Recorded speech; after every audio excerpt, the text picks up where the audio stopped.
ఆధ్యాత్మిక మార్గంలో నీవెవరు అంటే ఏం ఉత్తరం ఇస్తాం?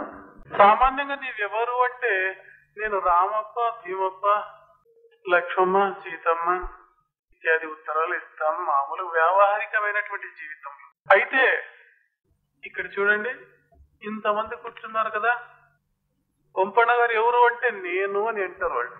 అదే రీతిగా సూర్యనారాయణ శెట్టి గారు ఎవరు అంటే నేను అంటారు వాళ్ళు. అదే రీతిగా ఎవరిని ప్రశ్నించినా నేను నేను నేను అంటారు.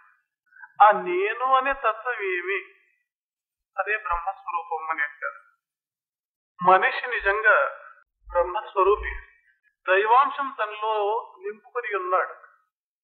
అజ్ఞానం చేత, అవివేకం చేత, కామ క్రోధ లోభ మోహ మత్సరాలకు లోబడి అహంకార మమకారాల్లో చిక్కుకొని తాను రామప్పని, భీమప్పని, లక్ష్మమ్మని, సీతమ్మని అనుకుంటూ ఉంటాడు.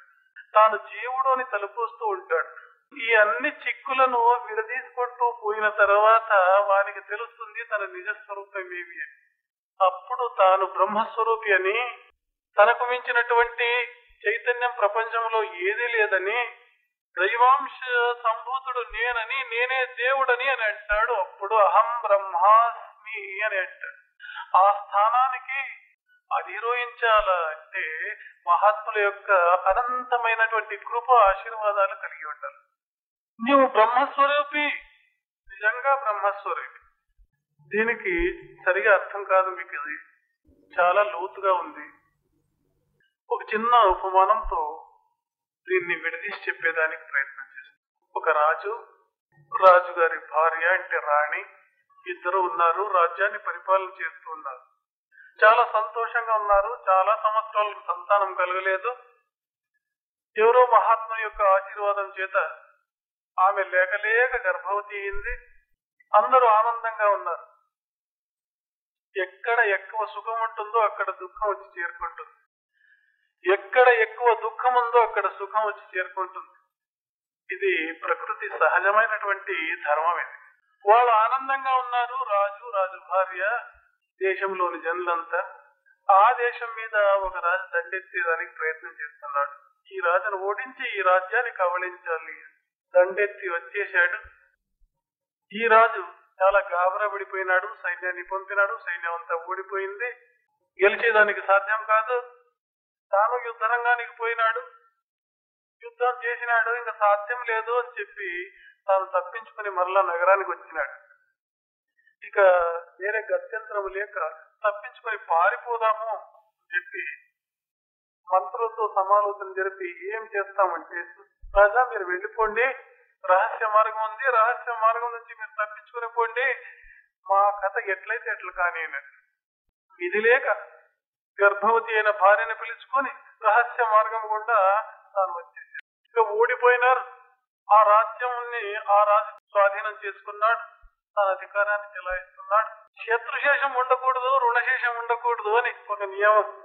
కాబట్టి ఈ రాజు ఎక్కడన్నా ఉన్ని వాడిని తీసుకురావాలి. నరికి తల తెచ్చిన వానికి 10,000 వరహాలు ఇస్తానని చెప్పి చాట్యం పోయించినాడు. ఎక్కడా వెతుకుతున్నారు, ఎక్కడా దొరకలేదు. ఈయన రహస్య మార్గం గుండా తప్పించుకొని ఒక గుర్రం మీద ముందర భార్యను కూర్చోబెట్టుకొని వెనక తాను గుర్రం స్వారీ చేస్తూ పారిపోతున్నాడు. కొన్ని రోజుల తర్వాత సైనికులు పసిగట్టారు. రాజుపోతున్నాడు అని చెప్పి వెన్నంటినారు. పట్టుకుందామని గాబరా పడిపోయినట్టు రాజు. వెనక సైనికులు వస్తున్నారు. తప్పించుకునేదానికి మార్గం లేదు. అరణ్యంలో పోతున్నాడు. అక్కడ కొన్ని ఇండ్లు కనబడ్డాయి. ఆ ఇంటి వద్ద తీసుకొచ్చి దిగినాడు. సైనికులు చాలా దూరంగా వస్తున్నారు. భార్యతో చెప్తాడు, దేవి నీవు ఈ కొట్టంలో తలదాచుకో, నేను వెళ్ళిపోతాను. స్వామి మీరు లేకుంటే నేను ఎట్లా? నా గురించి ఆలోచన చేయొద్దు. ఇది రాజు యొక్క ఆజ్ఞగా భావించు.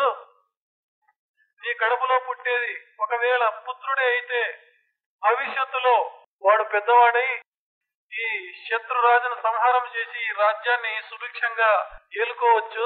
కాబట్టి నా మాట విను. ఆ రోజు స్త్రీలు భర్తను దేవునిగా చూసేవాడు. ఇప్పుడు వేరే, ఇప్పుడు దయ్యంగా చూస్తారు. భర్త అంటే దయ్యము అని అర్థం ఇవ్వడు. అప్పుడు భర్త అంటే దేవుడు. పతివ్రత స్త్రీల యొక్క లక్షణం ఆ రీతిగా ఉండేది. పతియే ప్రత్యక్ష దైవం అన్నటువంటి నియమం భారతదేశం యొక్క సంస్కృతిలో చేరినటువంటి విషయం అది.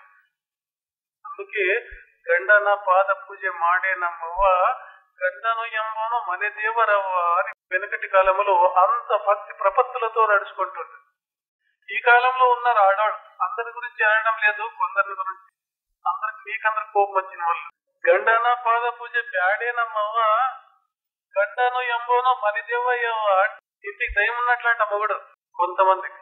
అయితే ఆమె పరమ పతివ్రత, భర్త ఆజ్ఞను శిరసావహించాలి, సాష్టాంగ నమస్కారం చేసింది, ఆశీర్వాదం తీసుకునేది. రాజు పోతూ ఉన్నాడు, దేవి ఇదే నా చివరి దర్శనం కావచ్చు, సుఖంగా ఉండు అని చెప్పి ఆశీర్వాదం చేసి వెళ్ళిపోయినాడు. సరే గుర్రం మీద మళ్ళా వెళ్ళిపోయినాడు. వీళ్ళు అనుకున్నారు ముందు పోతున్నాడు కదా అని చెప్పి వెన్నంటినాడు. కొంత దూరం పోయిన తర్వాత నిలబెట్టినాడు, వాళ్ళతో యుద్ధం చేసినాడు, సాధ్యం కాలేదు, తల నరకేసారు. ఈమె ఆ ఇంటి దగ్గరే ఉంది. ఆ ఇంటిలో ఒక ముసలాయం పండుకునింది. కొంతసేపటికి ముసలాయం లేచింది. చూస్తే ఎవరో ఖాయం ఉంది. ఎవరమ్మా నీవు అని అడిగింది. దిక్కు లేని దాన్ని, గతి లేని దాన్ని, ఈ రీతిగా నీ చాట కొంతకాలం ఉండాలని వచ్చాను అని అడిగింది. చాలా స్త్రీలకు దయ ఎక్కువ. వెంటనే ఇంట్లో పిలుచుకునేది.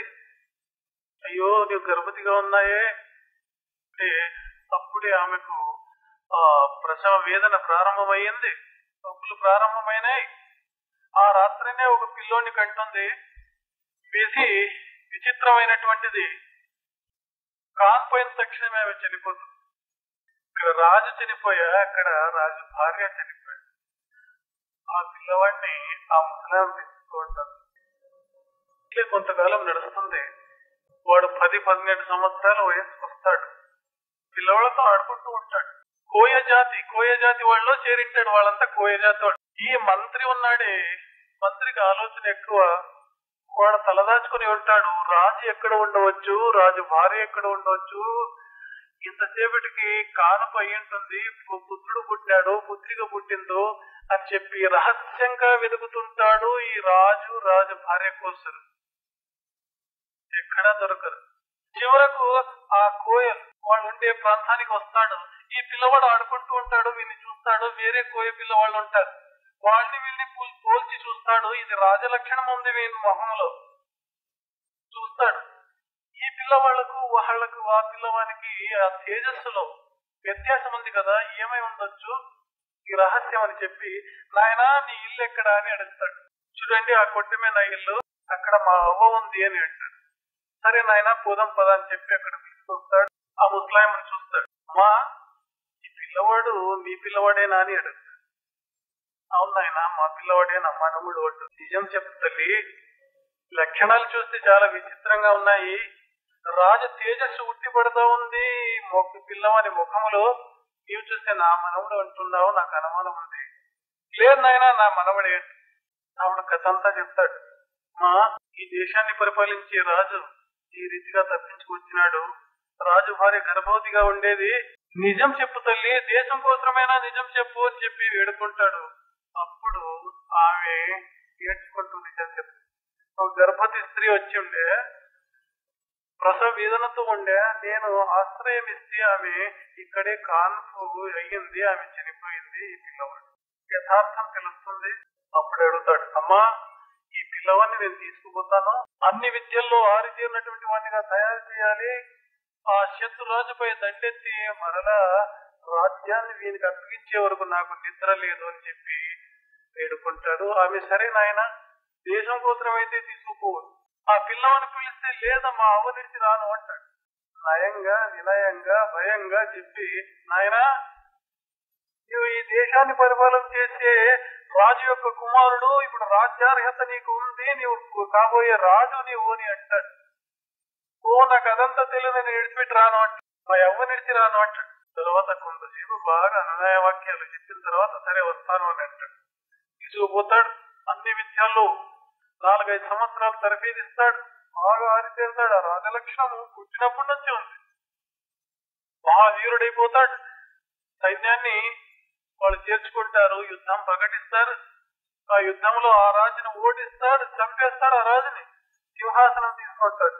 ఇక్కడ ప్రశ్న ఏమి అంటే, వాడు కొత్తగా రాజు కాలేదు, మొదటనే రాజకుమారుడు వాడు.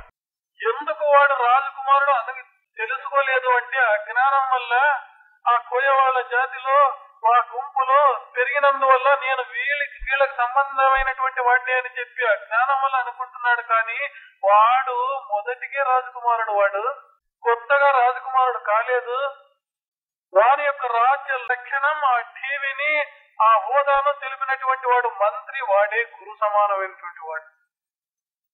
మంత్రి లాంటి గురువు శిష్యుని యొక్క స్థితిగతులను చక్కగా తెలుసుకొని, నాయనా నీవు జీవుడు కాదు, నీవు దేవుడు అనే తత్వాన్ని తర్ఫీదు ఇచ్చి యమ నియమాది ఆ పద్ధతులను అనుసరింపజేసి ఆ స్థానాన్ని, ఆ సింహాసనాన్ని ఎక్కిస్తాడు.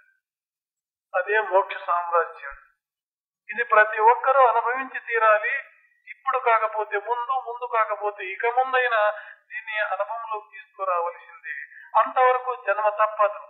ప్రతి మానవుని యొక్క కర్తవ్యం అంటే తన్ను తాను తెలుసుకోవాలి.